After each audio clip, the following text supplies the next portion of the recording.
Hello friends, welcome back to my channel. তো আশা করছি সবাই ভালো আছেন, আমিও খুব ভালো আছি। তো আজকে নিয়ে এসেছি একটা নতুন ভিডিও।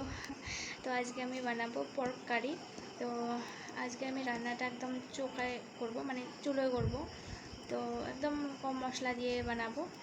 তো আমাদের বাড়িতে মানে খায় না, আমার মা শাশুড়ি মা, শ্বশুর, তো কেউ খায় না পর্ক, মানে শুয়োরের মাংস। তো তার জন্য আমি আর আমার হাজব্যান্ড খাবো। তো দুজনের জন্য এই রান্নাটা করছি। তো আপনারা দেখতে থাকুন আমার ভিডিও। তো সবার প্রথমে আমি মাংসগুলো গরম পানি দিয়ে 2 বার ধুয়ে নেব।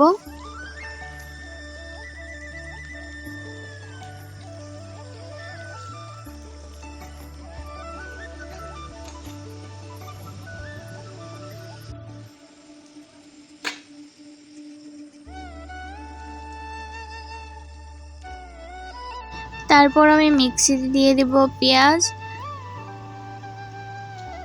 তারপর আমি দিয়ে দেব রসুন,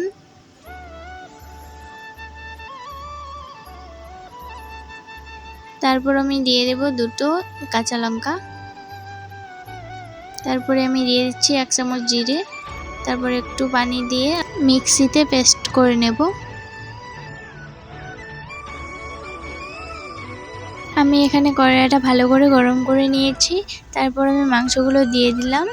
আর আমি এখানে তেল দিইনি, কারণ মানে মাংস থেকে তেল ছাড়বে, তার জন্য আমি এখানে তেল দেইনি। মাংস থেকে ছাড়া তেলটা দিয়েই আমি রান্না করব। তো এবার ভালো করে ভেজে নেব। যখন ভালো করে ভাজা হবে তখন তেল বেরোবে মাংস থেকে।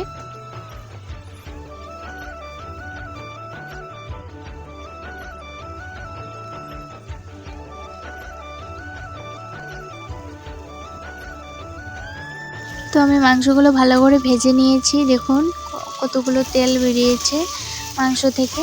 তো এখন আমি 1 চামচ নুন দিয়ে দিলাম, 1/2 চামচ হলুদ গুঁড়ো দিয়ে দিলাম,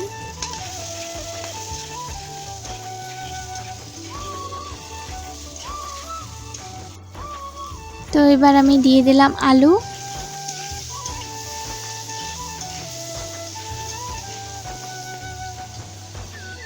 তো এবার আমি পেস্ট করে রাখা মশলাগুলো দিয়ে দেব। তো কালার আসার জন্য আমি একটু রেড চিলি দিয়ে দেব।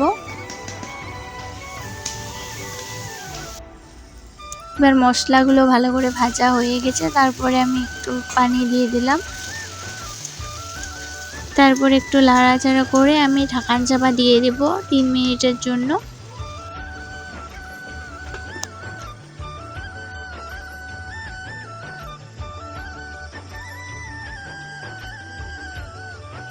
তো 3 মিনিট হয়ে গেছে, এখন আমি ঢাকনা উঠিয়ে নিলাম।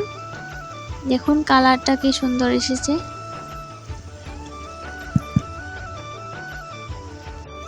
তো মাংস থেকে জলটা শুকিয়ে গেছে। এবার আমি একটু মাংসগুলো ভাজা ভাজা করে নেব।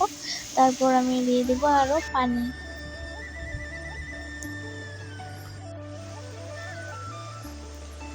তো লাস্টে আমি দিয়ে দিলাম গরম মশলা।